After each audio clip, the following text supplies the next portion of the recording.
Bueno, imaginemos la típica situación de un martes cualquiera. Son las 8 de la tarde, llega un correo del trabajo que es, totalmente injusto.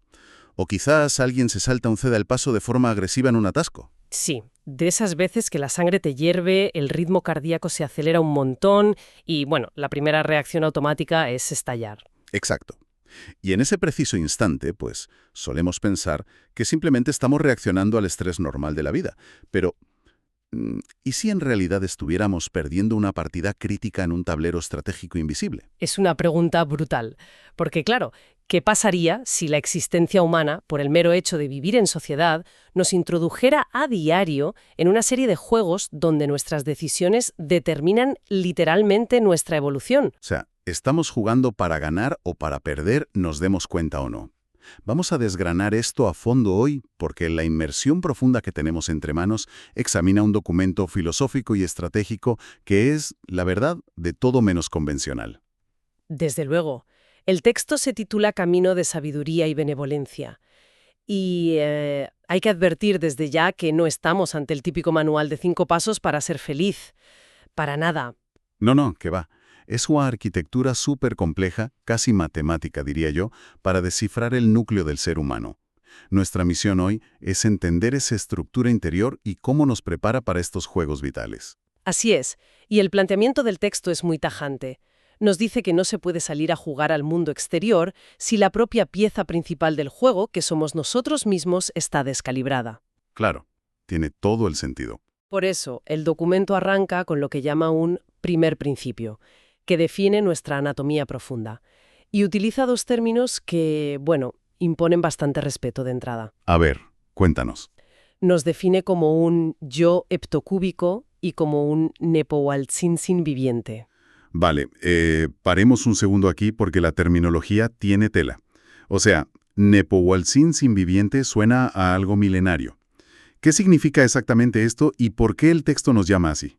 Pues fíjate, el Nepohualtinzin es una matriz de cálculo originaria de Mesoamérica. Es una especie de ábaco extremadamente sofisticado que usaban las culturas precolombinas para calcular ciclos astronómicos y matemáticos. O sea, un ordenador antiguo. Exactamente. Al llamarnos Nepohualtzin viviente, el documento nos está diciendo que no somos meros sacos de carne y hueso que van por la vida. Somos matrices biológicas e intelectuales diseñadas para procesar información. Wow. Sí, procesamos energía y decisiones de forma constante. Somos una herramienta de cálculo cósmico viva. Madre mía, eso le da un sentido totalmente distinto a quienes somos. No somos entes pasivos a los que les pasan cosas, sino procesadores de realidad. Pero, a ver, luego añade lo de yo heptocúbico. Claro, esa es la otra parte. Yo entiendo que hepto viene de 7 y lo de cúbico sugiere una estructura en 3 dimensiones, ¿no? ¿Cómo se construye exactamente este edificio interno? Pues se construye sobre dos ejes que forman una geometría perfecta. Empezamos por el eje horizontal, que digamos es nuestra base en el mundo material. El texto lo llama una composición 4-3. 4, 3, vale. Sí, funciona así. Somos una estructura movida por 4 elementos dinámicos que se asientan sobre 3 pilares inamovibles. A ver si lo podemos aterrizar con un ejemplo. Venga. Los 4 motores son el fuego del amor más puro, la luz y el color, la palabra agua de vida y la propia estructura fractal. O sea, si lo pensamos como un edificio de alta tecnología, estos 4 elementos serían como los suministros básicos. Me gusta esa analogía, sí. Claro, porque el fuego del amor puro no sería un concepto romántico, sino la energía de cohesión que mantiene las piezas unidas. Y la luz sería la claridad de visión para no ir a ciegas por los pasillos, ¿verdad? Totalmente. Y el tercero, la palabra agua, me parece fascinante, porque si usamos las palabras para humillar, es como si estuviéramos vertiendo ácido en las tuberías del edificio, pero si comunicamos para nutrir, es agua vital. Y todo eso sigue un diseño, que es la estructura fractal. Lo has clavado, ¿eh? Has captado perfectamente la mecánica de esos 4 suministros. Pero, claro, necesitan unos cimientos que no se agrieten. Ahí entran los 3 pilares del eje horizontal, el número 3 de esa composición 4-3. ¿Cuáles son esos 3 pilares? Son la verdad, la belleza y la bondad. Si falta uno solo de ellos, la estructura horizontal cede. Pero, como bien sugería el término heptocúbico, la estructura no se queda a ras de suelo, necesita elevarse. Claro, tiene que subir. Eso es. Se eleva a través del eje vertical, que está compuesto por 7 niveles y funciona casi como un sistema de chakras o centros de procesamiento ascendentes. Siguiendo con la metáfora del edificio, este eje vertical sería como el ascensor central. Arrancamos en el sótano, supongo. Exacto. En los niveles 1, 2 y 3 procesamos de forma individual esos pilares. La verdad en el 1, la belleza en el 2 y la bondad en el 3. Pero en el nivel 4 ocurre algo crítico. ¿Qué pasa en el 4? Se produce la primera gran integración. La verdad, la belleza y la bondad dejan de ser conceptos separados y se fusionan por completo. Y esto es vital para poder acceder al nivel 5. ¿Y qué hay en el piso 5 de este edificio? El texto lo define como la palabra que bendice. Aquí empezamos a operar como un ajedrez viviente, o como dice el autor, un I Ching viviente. Espera. Detengámonos en esa idea del ajedrez viviente. Porque, a ver, el ajedrez suele verse como un juego de guerra, de destruir al rival y conquistar su espacio. Esa es la lectura habitual en nuestra sociedad, sí. Pero en este nivel de conciencia, operar como un ajedrez viviente significa que cada movimiento, cada palabra, se calcula con una precisión absoluta, no para destruir al oponente, sino para restaurar la armonía del tablero. Es pura estrategia benevolente, entonces. Exactamente. Y justo después, en el nivel 6, el ascensor llega a una planta donde la física de estos conceptos se vuelve interesantísima. El texto habla de un equilibrio yin-yang entre la verdad y la belleza. Ajá. Un equilibrio que, de repente, colapsa para formar la bondad pura. La palabra colapso suele sonar a desastre. ¿Cómo funciona ese colapso aquí? Bueno, es un colapso en el sentido cuántico de la palabra, no es destructivo. Pensemos en la fricción constante que existe en la vida real.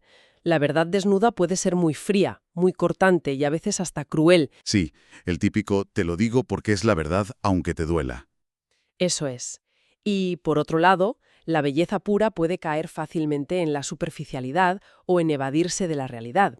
Hay una tensión tremenda entre lo que es dolorosamente cierto y lo que es estéticamente agradable. Claro, son fuerzas opuestas muchas veces. Pues cuando un individuo es capaz de sostener esa tensión yin-yang en su mente sin huir, la fricción genera una tercera vía. Colapsa en bondad pura, que no es otra cosa que moralidad en acción. Es la síntesis perfecta. O sea, la bondad es el resultado de negarse a ser solo implacablemente sincero o superficialmente complaciente. Me parece un concepto brillante. Lo es. Y eso nos propulsa al nivel 7, que es la azotea de nuestra instalación interior. Allí se produce la conexión absoluta con todos los fractales cósmicos. Comprendemos que no estamos aislados. ¡Qué maravilla de arquitectura!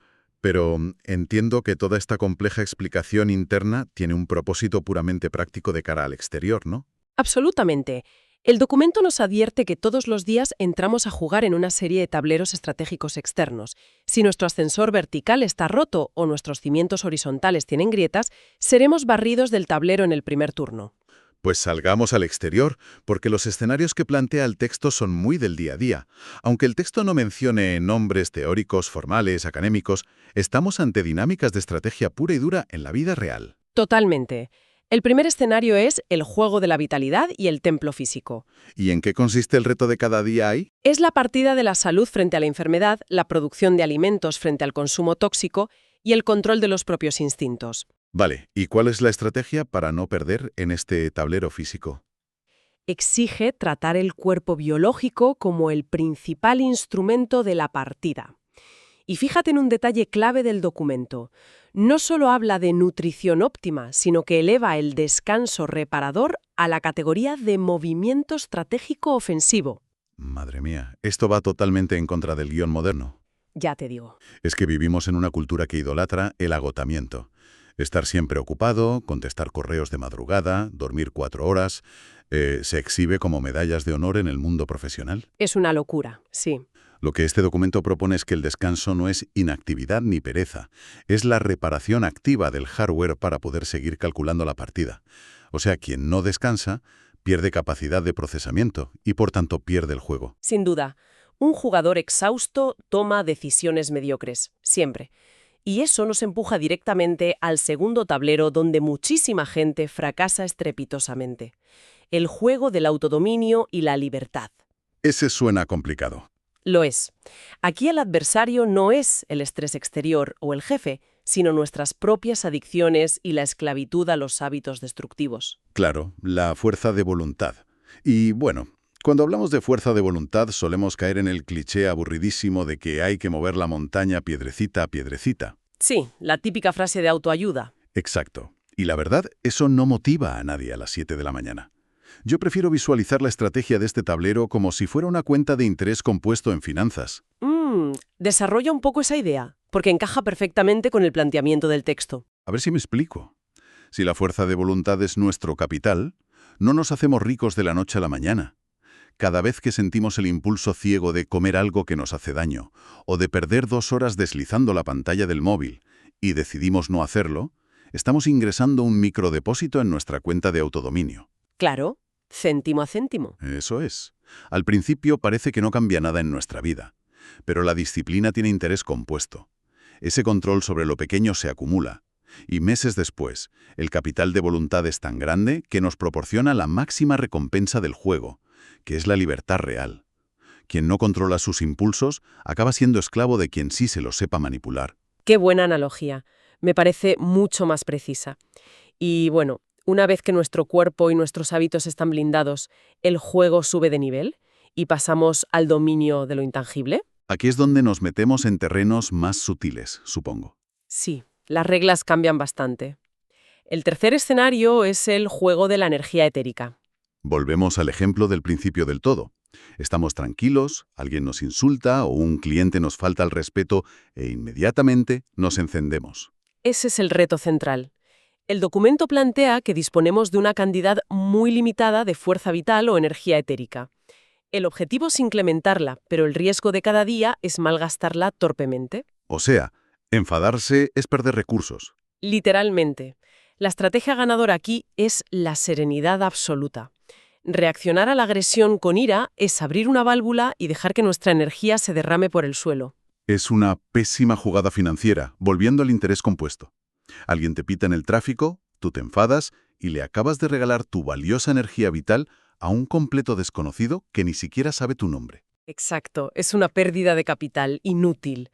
Y esto nos lleva al cuarto escenario que tiene probablemente el nombre más visual de todo el análisis, el juego del invernadero emocional. El invernadero emocional. Suena muy bien, la verdad. El objetivo es mantener una paz profunda y una ecuanimidad férrea en medio del caos total. Es la negativa rotunda a convertirnos en títeres de las circunstancias cambiantes.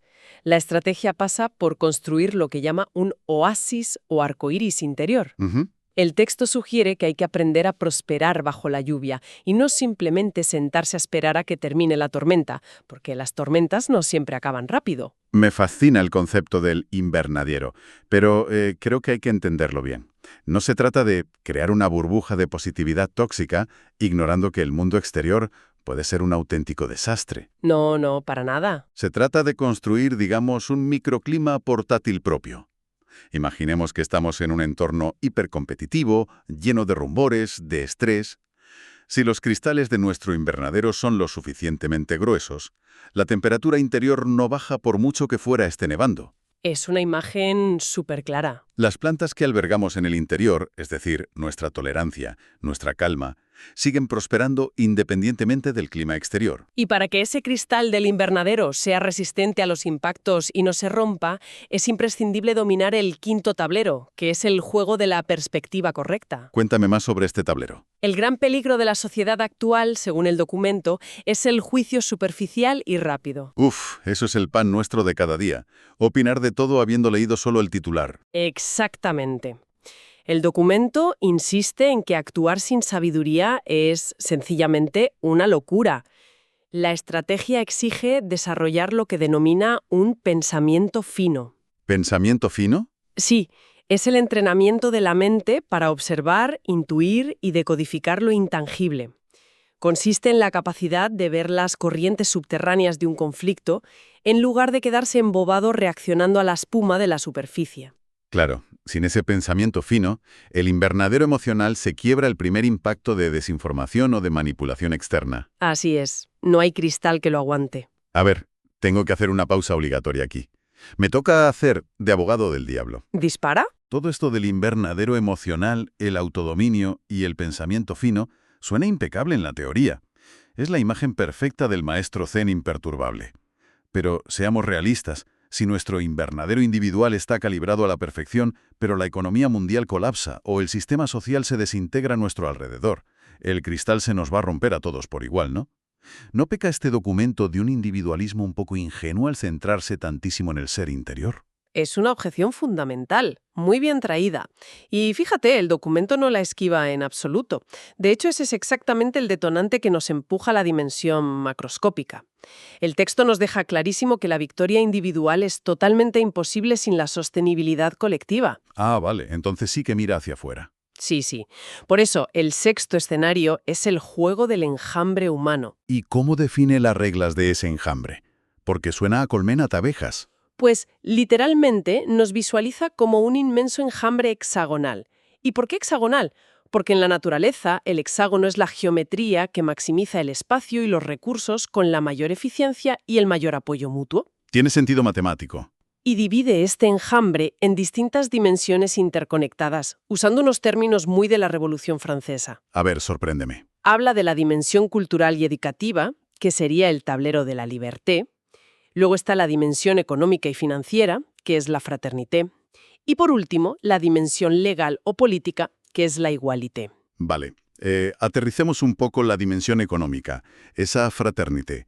Porque hablar de fraternidad en el mundo de las finanzas suena casi a oxímoron hoy en día. ¿Cómo se juega para ganar en ese tablero económico? Pues jugando a la economía circular y priorizando el bien común. El texto advierte que en un enjambre hexagonal, si una sola celda se seca, toda la estructura pierde integridad y acaba colapsando. Lógico. Si basamos nuestro consumo diario en explotar mano de obra barata, por ejemplo, o en comprar productos de usar y tirar, estamos ganando una pequeña ventaja individual a corto plazo, pero en realidad estamos envenenando el enjambre del que dependemos para sobrevivir a largo plazo. Entendido. O sea, la interconectividad no es una metáfora hippie para quedar bien. Es una ley de supervivencia arquitectónica básica. Eso es. Y esto se amplifica a una escala aún mayor en el séptimo y último juego, el juego de Gaia y la trascendencia. Aquí ya no hablamos solo de la humanidad, entiendo. No, aquí entra la biosfera entera y los ciclos largos del tiempo de toda la humanidad. El reto es mayúsculo porque implica trascender nuestra visión cortoplacista. ¿Y qué estrategia propone el documento para este último nivel? Introduce un concepto que es aterrador y brillante a la vez. Afirma que los recursos de este planeta son dones, pero cuando los tomamos sin responsabilidad ni conciencia, dejan de ser dones y se convierten automáticamente en deudas. Buf, deudas. ¿Sí? Y si jugamos ciegamente, la propia evolución es la entidad que vendrá a cobrarse esas deudas. Cuidar a Gaia no es caridad ecológica, es pura gestión de riesgos a largo plazo para asegurar nuestra continuidad. Menudo panorama. Entonces, volviendo a mi objeción de antes, ¿cómo se supone que implementamos toda esta inmensa arquitectura? O sea, desde ser un yo ectoclúbico hasta cuidar del enjambre y de Gaia sin volvernos completamente locos por la magnitud de la tarea. El documento propone un mecanismo de acción muy concreto para esto. Rechaza los típicos grupos de debate estériles donde solo se discute y propone la formación de orquestas de inteligencias. Orquestas de inteligencias, suena bien, pero ¿qué son en la práctica? Son grupos de estudio y acción donde se aplica lo que denomina un método esférico. Método esférico. Asumo que se refiere a analizar los problemas en 360 grados, en lugar de la típica visión superpolarizada y plana a la que estamos acostumbrados en redes sociales, ¿no? Exacto. Se trata de huir como de la peste, de las visiones reducidas o sectarias. En estas orquestas de inteligencias, el individuo que ya ha despertado, el que ha calibrado su arquitectura interna, actúa como un diapasón, como un despertador para el resto del enjambre. O sea que el trabajo interior contagia al exterior. Pasamos de la inconsciencia confortable a un despertar consciente y activo. Entendemos que curar nuestra propia energía a nuestro nivel individual es el requisito indispensable y el primer paso para sanar la maquinaria completa de la humanidad. ¡Wow! ¡Qué viaje tan intenso hemos hecho hoy! Hemos partido de lo más íntimo y profundo, descubriendo que somos una máquina biológica y de cálculo asombrosa. Sí, un ábaco viviente. Hemos explorado esos cimientos de verdad, belleza y bondad, y cómo vamos subiendo por el ascensor de nuestra conciencia hasta entender que formamos parte de un fractal gigante. Hemos visto que, cada elección dietética, cada impulso al que resistimos, cada enfado que decidimos no tener en la oficina son, en realidad, jugadas maestras para conservar nuestra energía. Todo ello nos prepara para los grandes tableros macroscópicos. Desde sostener nuestro invernadero emocional intacto frente a la presión social, hasta agudizar nuestro pensamiento fino para ver las dinámicas reales del mundo que nos rodea. Claro, y para finalmente asumir nuestra posición en el enjambre humano, aplicando libertad, igualdad y fraternidad económica, sabiendo que estamos acumulando crédito evolutivo en lugar de deudas irreparables con el planeta. Todo encaja. Esta arquitectura vital nos demuestra que no somos simples víctimas del azar o del sistema. Tenemos plena agencia. Y por eso, el texto nos deja con una reflexión final ineludible basada en la pura ley de causa y efecto. En este inmenso tablero de múltiples niveles, poseemos libertad absoluta para elegir qué semillas plantamos hoy. Así es. Podemos plantar la semilla de la reacción furiosa y el consumo rápido, o podemos elegir la del descanso estratégico, el pensamiento fino y la bondad pura. Somos totalmente soberanos en el momento de la siembra. Sin embargo, no tendremos absolutamente ninguna capacidad de elección sobre las consecuencias que nos tocará cosechar mañana. Las consecuencias son innegociables. Por tanto, la gran pregunta que debemos llevarnos para reflexionar no es teórica, sino súper práctica. En la infinidad de decisiones que vamos a tomar en las próximas 24 horas, ¿estamos afinando nuestro instrumento para tocar una melodía que fortalezca y sane al enjambre? ¿O estamos simplemente sumando más ruido a la inmensa deuda que la evolución, inevitablemente, vendrá a cobrarnos a todos? Nos quedemos con este pensamiento dándole vueltas. Hasta la próxima inmersión profunda.